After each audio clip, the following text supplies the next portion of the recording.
ubundi uwo twitaga Claire ubundi ni muntu cyitwa nde introduction yawe muri okay nitwa Anne Marie Ndenzako navukiye i Burundi Gitega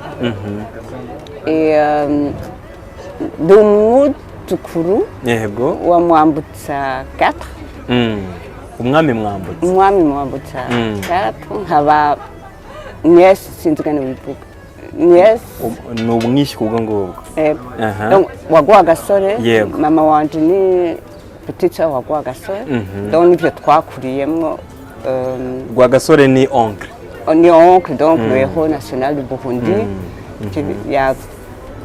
nabwiye agence n'umuvure ko ndi Murundi parce qu'à l'époque nikererega ari muri 82 3 4 kera gose et donc le Burundi Rwanda c'était pas ça c'était pas l'amour fou quoi tu vas baza kutora umwirabo kazino yego bafisa iwabo donc c'est que tulaga nk'umuvuga ntabwo uti muceceke muvuge ko ari umumodogozi baraceceka bafata amafoto yawe icyo gihe mwifotoreje hehe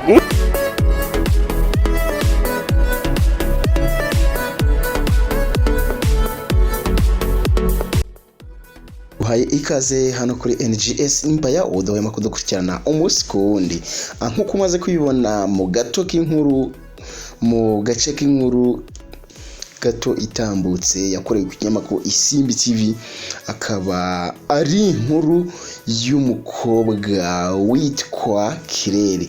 Uyu munsi akaba rero tugiye kugarukaho nkuko ikinyamakuru Isimbi cyamuganirije aho ese ni ibiki ibyo utamenye ku mukobwa wamamaye ku mavuta n'isabune bya Kirere. Akera za mukorogo zitaraza birashoboka cyane ko waba warakoresheje igihe kinini ibikoresho by'isabune bikorwa n'uruganda rwa Sufo Rwanda.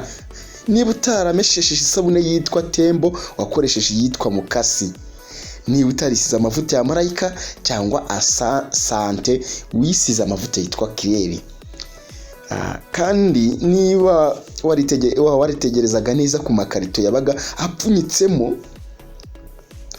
amavuta n'isabune bya Kirere cyangwa se imodoka ya Surufo yaguciye mu maso uribuka neza umukobwa w'inseko nziza wari uriho benshi mwagiye mutekereza uriya mukobwa ni muntu ki. Benshi baravutse bakura bakaraba bakoresha isabune bakanisiga amavuta ya Kirere ndetse bamwe bazi ko uyu mukobwa ari we witiriye ibikoresho by'isuku. Ese koko Kirere yabayeho ni muntu ki? Nkuko ikinyamakuru Isimbi cyamuganirije agize byinshi atangaza ku bijyanye n'uko yaje gukoreshwa nka ambassador brand ambassador wa rura ruganda. Ubundi Surufo ni uruganda rukorera mu Rwanda kuva mu 1962.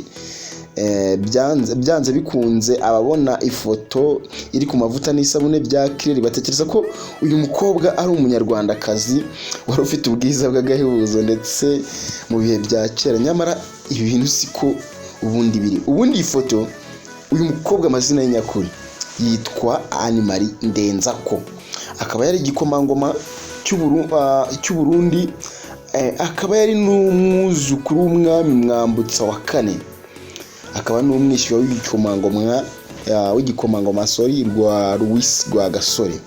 Niwe Murundi kazi wa mbere wakoreshejwe mu kwamamaza ibicuruzwa ku rwego mpuzamahanga mu 1980. Bivuga ko Anne Marie Ndenzako yasinyanye amasezerano yo kwamamaza ibikoresho bya Kirere ubuziraherezo. Anne Marie Ndenzako ari mu myaka 60 nkuko mwagiye mubibona mu kiganiro yakoreshejwe. Urabona ko ari umukecuru utubona ko ageze mu myaka y'izabukuru, ubona ko imvi zabaye nyinshi. Ubu akaba atuye mu gihugu cy'Ubirigi aho yagiye gutura ubwo bahungaga igihe abo mu muryango we bicwaga. Kandi ikindi wamenya nuko Anne Marie Ndenzako ubundi avukana n'abana 8 kuri mama we ariko akavugana n'abandi 6 kuri papa we. Anne Marie Ndenzako amaze kugera mu zabukuru cyane ku kuko nk'uko wagiye ubibona kenshi muri video ni umuntu ubona ko amaze gukura, ariko umukobwa yaramamaye. Hari benshi twatekerezaga ko ari umunyarwanda, ariko akaba ari umukobwa w'umurundi wajwe mu gukoreshwa mu kwamamaza ibikorwa bya Surufo Rwanda. Reka gushimira wowe udahwema kudukurikirana umunsi kundi, ako ndi butarakanda subscribe, dutera inkukanda kuri iryo jambo ry'umutuku ryanditseho subscribe, kugira ngo tujye tubana umunsi ku munsi. Hasta la vista, Imana irabakunda nawe utaha.